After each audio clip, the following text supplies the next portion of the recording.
Good morning, Philadelphia, and welcome to another great edition of Race on Main. We have a terrific guest today, two guests that are going to talk about, but this is a little bit more. You talk about helping the community. This is about as helpful to the community as you can get. TransitionTownMedia.org. Yeah, these guys are figuring out a way to solarize the town. Yeah, which is terrific. So we're going to have them on shortly.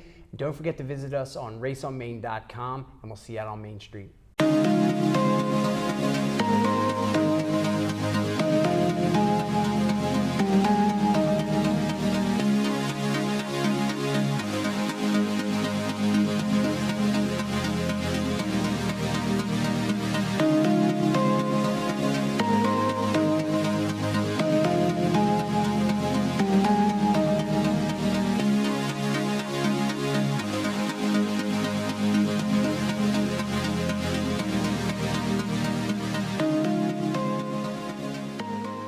Good morning, Philadelphia, and welcome to another great show, Race on Main. We appreciate you joining. And for all of our past episodes, you can always check out raceonmain.com.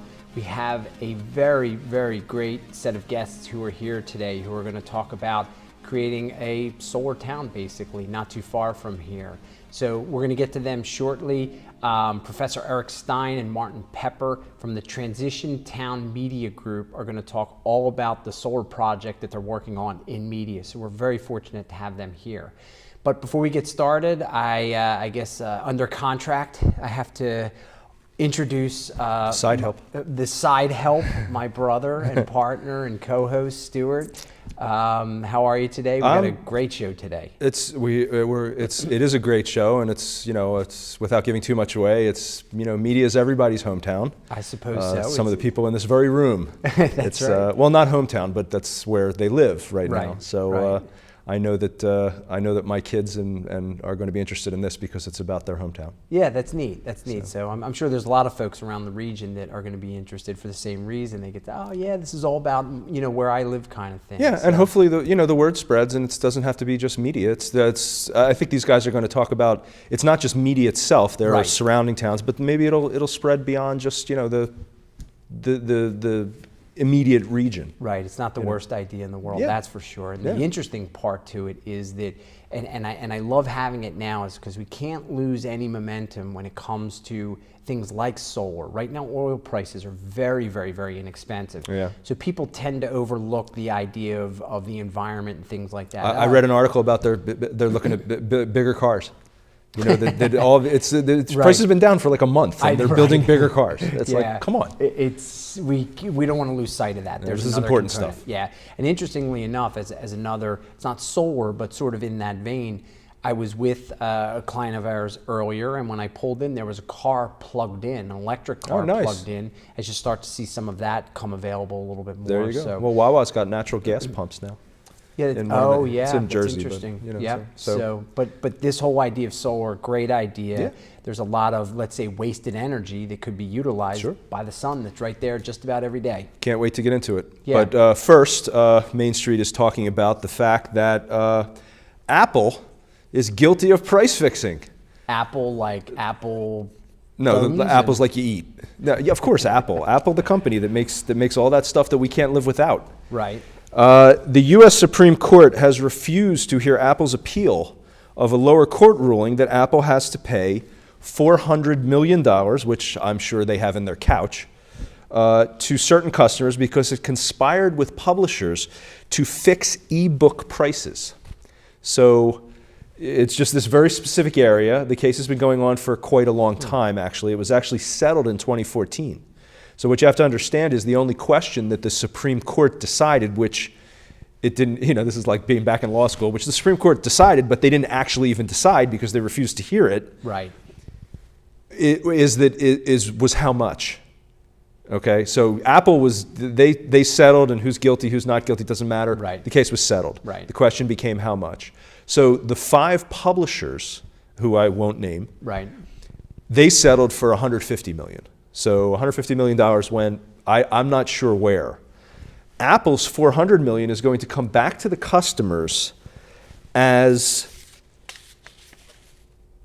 credits towards upgrades on yeah, their phones. on their books. You don't even have to tell me. Right. I know what they're doing. So they got caught, but basically that money's going to cycle right back in to the couch, Right. where it's coming out of. So what they did was they went to these publishers and said, look, if you sell us the books for cheaper, we will kick back to you a certain percentage of the profits, and in that fashion, we will set the market at a certain price, which we probably couldn't get if we didn't do it this way. Yeah, yeah. So, and the reason they did it, they were going after Amazon.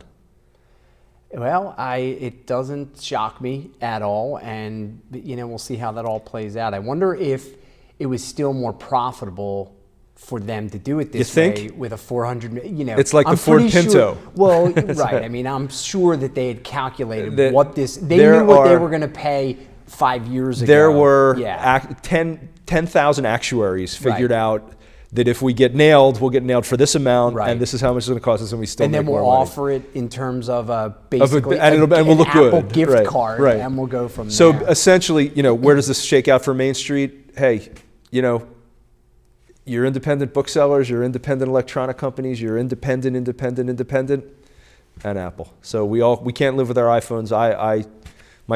One of my kids has an iPhone, an actual iPhone. Right. We can't live without these things, but Main Street, you gotta band together a little bit and think fight about back a little bit. Fight back a little bit. Yeah, look, I mean, when I talk about investments with everybody, I tell everybody the same thing. You be careful where you spend your money, including in your investments, because you might not like the companies that are represented in a particular mutual fund or something like that. There you go. So the way to make them react is to hurt them in their pockets. With your pocketbook, right? That's exactly it. So that's the message for Main Street with regard to the Apple circumstance. Apple's going to pay a little bit, they're going to get a little bit back, and that'll be that. Yeah, and it all goes away at that point, and hopefully everybody moves forward. Yeah. So tell us a little bit about the guests, and then we'll have them on. We're going to bring them out in just a second. Well, the guests we're having this is a first for Race on Main Street because we're going to have two guests at the same time. Yep. So rather than you and I talking over each other, they'll talk over each other. So that'll be a welcome change. Today, our guests are going to be Dr. Eric Stein. Dr. Stein is an associate professor of, and I got to get this right, Management Science and Information Systems at Penn State Great Valley. He has his PhD in managerial science from the Wharton School of the University of Pennsylvania. And our other guest is a gentleman by the name of Martin Pepper. Mr. Pepper has degrees in chemical physics and computer science, and he currently manages a team of 25 IT professionals in the utilities industry. Now, that said, both of these gentlemen are with the organization known as Transition Town Media, and the website is transitiontownmedia.org. transitiontownmedia.org. They are specifically, though, working with the Solarize Media Project. All right, we'll be right back with our guests Eric Stein and Martin Pepper in just a minute. All right. Welcome back to Race on Main, where we're here with the folks from Transition Town Media, Dr. Eric Stein and Martin Pepper. Eric, Pleasure. Martin, thank you for joining us. Thank it's great you. to have you here. Thank you for asking us. Yeah, but we're glad to have you. So we're talking all about solar. So we tell us about it. Give us the sort of like 50,000 foot view of what you're all doing and who it's affecting and how, please. Sure. So the Solarize campaign is one of the things that Transition Town Media is doing. So just to sort of level set for people who haven't heard about Transition, it's a global movement that started in like 2005 in Kinsale Island, and it's all about creating local solutions to global problems like climate change, peak oil, peak water, peak everything, and also the economic crises that we're dealing with these days. So it's far bigger than just the one campaign we're doing at the moment, and it's really about local communities coming together to solve global problems. In a very community-centered, focused way. It's very pro-local economy. It's very practical. It's looking for simple solutions, kind of based on permaculture techniques. So you don't try to solve your existing problem. You think of a whole new solution, kind of completely out of the box, and you go right out there and implement it. So that's really kind of a background to what transition is. So our local organization has, multiple pieces to it. We have a food group, a water group, we have what we call a heart and soul in a transition piece, we have an energy group, and we're all doing different things. And we have a local economy group that, for example, set up the thing called the Free Store, which is in Media. You can go down to the end of the high street in Media, there's a free store where literally everything in the store is free. And it's really based on principles of social justice, and it's reusing stuff that would otherwise get thrown out and put in landfills. But people who really need that can go to the store and take what they need. So I gotta. I'm sorry. Yeah, we want to talk about solar, Yes, absolutely, but you said of course. free store. I have to ask you, Yes. how does that work? It's- I bring my stuff that I don't Yeah, use anymore? we all donate okay. stuff that we have, and it goes to the store, and it's Yep, people come and exactly. pick it up. It's We that have a- simple. That simple. Yeah, we have a swap page Out of the on box. Facebook, so for the larger things, you can just put something out, put a curb alert out on Facebook, and the thing's gone in 2 minutes. Somebody shows up and picks it up, keeps it out of landfill. It's a simple solution, and it's exactly the kind of thing that transition is about, looking for simple solutions that solve some pretty deep problems. So it's not necessarily about creating a profit circumstance. Oh, no. It's about solving the problem of junk. It's solving Yeah. the problem of junk, but it's also solving like economic inequality problems too. You don't need to go out and buy this stuff, even particularly if you can't afford it. You just go to the local store and it's right there for you. How's the store doing? It's well, the irony. It's doing the very irony well. is It's doing well. It's actually making a profit, which is How? Well, there's I'm trying to figure. there's a collection jar, wow. and it's totally voluntary if you wish to contribute. But so many people love what they're getting; they make contributions. It more than covers our monthly rent and makes money for the organization. Wow. It's a simple principle. And that's on It's in on Media. It's on State Street, right at the end of State Street, where the tram stops. Okay. And we did. It was really co-launched with a local Methodist church, and we have some space there. And then for everything that's like food and clothing related, they have a food bank and a clothing sort of plan. So that goes to them, and then we get rid of like toys and books and old videos and DVDs and things like that. And it's a raging success. So this is so the concept of transition town, Mm-hmm. transition town media. Right. It could be transition town somewhere else, but we're talking about transition town media. Yeah, they're all over the world. they're all over the all world. over the world, and Absolutely. they address a variety of issues. And in this case, we're both on the energy subcommittee, Sure. which is focused, which brings us here about solar. Yeah, Right. so, Right. so let's talk about that. Yep. Because it's obviously a fascinating organization. We could spend months talking about all the different facets, and that is certainly an interesting one. Right. So tell us all Sure. about the Solarize project. That's what we're here to Absolutely, talk yeah. about. The Solarize project is actually it's part of a broader national effort. Actually, a group of folks in Portland, Oregon, got together a few years back, and they said, "Gee, how can we bring solar to the community?" So they got together and they said, "Hey, let's band together, see if we can get some good prices. We can vet the installers and see what happened."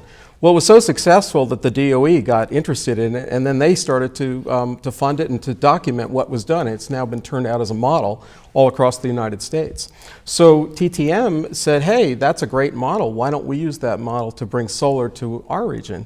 And so that's how this process got started. So we had a kind of a blueprint, and the DOE has been very supportive. Local governments they've reached out to local governments. It's been part of their Sunshot program, and here we are. We're able to do this. So what we've tried to do is there's several stages to the process.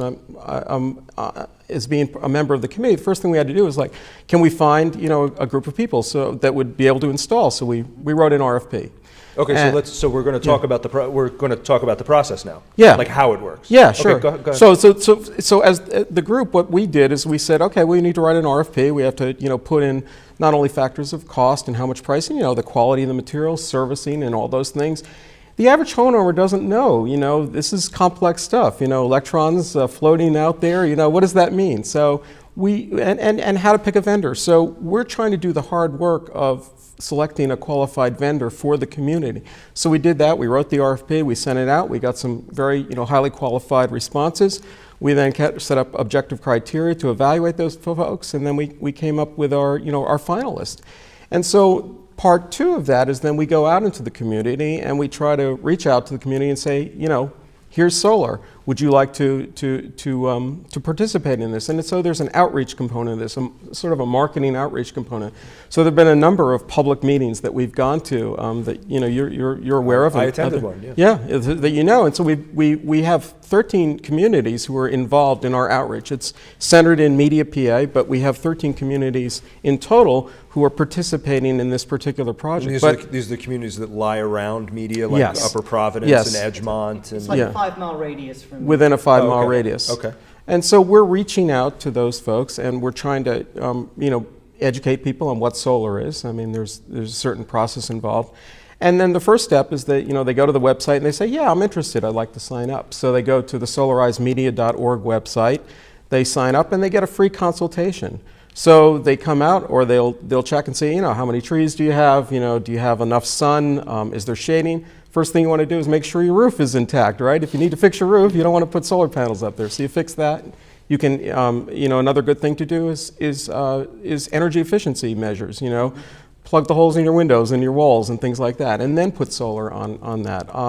And then the next step of the process is that the installer will come out and write a contract, and then if it's satisfactory, the person signs up, they schedule them, and then voila, within a few months they'll have solar, and they'll take care of all the permitting and all the processes behind the That's scene. what I wanted to ask about, because it sounds to me like, you said it's complicated, right? Yeah. And I have this idea that I move into a house and someone before me or what have you has wired this house, and all I have to do is set up the account, and then I flip the switch, the light comes on. Right. Now we're talking about there's a wire from these things up on the roof that goes somewhere and plugs Right. into something. Right. But that's all taken care of. Yeah, in some respects it's very simple. Solar panels are simple. Sunlight comes in, electricity comes out. It's really not that complex. And so, it literally gets plugged in, you're in touch with the grid, and you get that energy, So it's about the cost of buying a new car, So you have to kind of think about, what kind of system do I want? How big should the system be? What are the technical aspects of that? But the installer helps the person figure that all out. And we've done the hard part of trying to find, a qualified installer so that they don't have to, look and spend the time doing that. So all the legwork is essentially Right. done. So I don't have to worry about the vetting. I don't Right, have to, right. The because, responsibility. have 5 guys out. Right. So the responsibility of figuring out who's going to be at a high quality level, a fair price Right. point, Yep. make it all work. You've taken all that uncertainty Right. off the table, which is probably a huge stopping piece It's a big for blow. probably Yeah. everybody. To jump that, you think, wow, there's a mountain ahead of me in terms of just figuring out what's Right. next kind of thing, and what if I've gotten it wrong? What if I've got wrong issues? guy or- Right. And the nice thing is it's about community. There are 30, 40 people who are also interested in that sort of thing, and they're all in the same room with you, and they want to do. People come for a variety of reasons. Some they want to save money. Other people, they just feel good about helping the environment. I got to and stop that's you part about of the it. save money part, Yeah. okay? Because hopefully I'm gonna tee up here, okay? All right. You said price of a new car. Right. Why do I want to make that investment? From a dollars and cents standpoint. Well, the price of a new car, in a few years you're buying another new car. So, it's a sunk cost, and you're going to lose out. But with solar, it's going to continue generating electricity for 25, 30 or more years. And the typical payback in this area, it depends on your shading, somewhere around 10 years. Because the price of the panels has come down and down and down. Tremendously. In 2008 it was about $6 or $7. Yeah, $6 or $7 a watt oh. for the power, and now it's down at around a little over $3 a watt. Yeah, we're offering our folks about $3 a watt, which is a really great price. Right. We've negotiated a very low price, and it can even get less than that because of the collective buying power. Right. Oh, right. We've set benchmarks so that it'll actually come down. So the payback could even be less than that, which is great. Now you combine that with the federal subsidy. Luckily, they did pass the federal subsidy, so you get 30% off. So if the system costs you $10,000, you get $3,000 back that following year when you file your taxes. So It's a tax deduction. it's a big tax deduction. Right on your yeah. 1040. Yeah. And you just claim It's a that tax right credit, So not a just- deduction. It's a credit. It's a credit. It's a credit, right So off right the off top. that $3,000 Yeah. right Boom. then and there. Yeah. So so just to walk me through this like I'm a 2-year-old, it's a $10,000 out of pocket, Sure. Right. and it's going to take me size of the house, sun Right. involved.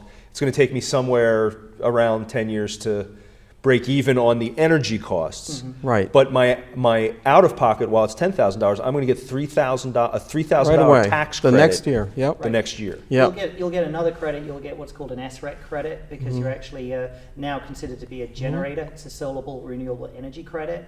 And the market price on that in Pennsylvania isn't that high. It's about what, $20 a kilowatt. Yeah, it's low. Yeah. So you'll get money out of that. You can sell your SRECs and Eric has solar in his house. I have solar in my house, so I get I maybe make $100 a year, but in other states they were as high as $800. So my 5 SRECs, right, would have been worth $4,000 every year several years ago, and in New Jersey they were very high, California they're high, but in Pennsylvania right now they're low. So that's a legislative thing that needs to change. But let me ask you this: so SRECs, if we're in a situation, are they applicable? Does the solar have to take me off the grid for me to have? No, you're still hooked up to the grid. I mean, if No, I mean in terms of take me off the grid. What I mean is, if my electric bill is $300 a month, Okay. Can the solar take my bill down to zero? No, you've still got the utility charges, which is a part of them delivering the service, delivering the electricity and so forth, which is obviously controlled by the PUC in Harrisburg, for the local area with what they can charge. But the energy cost, which is typically about 2/3 of your bill, is what you can do a great deal with. Okay. and you can actually generate as much as 110% of what your needs are.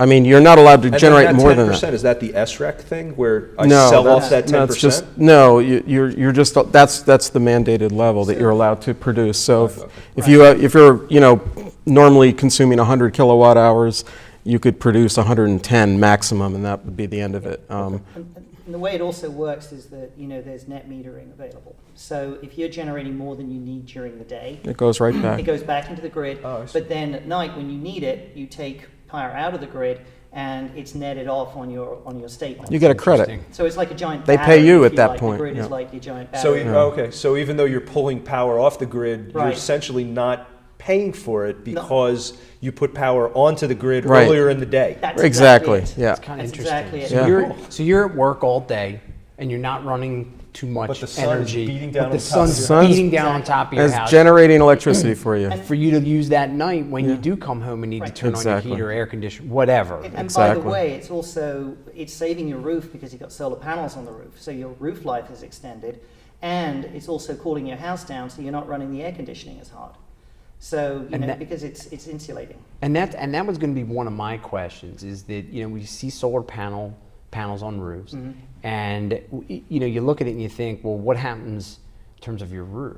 Like, is it more wear and tear on it? What if you need to fix a hole in the roof or Well, a problem with you should, like, yeah. How does that all work? Can you take like a single panel off to fix something, put the panel? because the panels in the way. No, I understand that, but I'm just saying like a what if kind of. I'm sure that these are questions people out there have. Yeah, the first thing is fix your roof, of course. But if you have a problem with your roof, you can take individual. It also depends on how the panels are attached. They can be ballasted down with weights, or they can be attached to the roof structure itself, depending.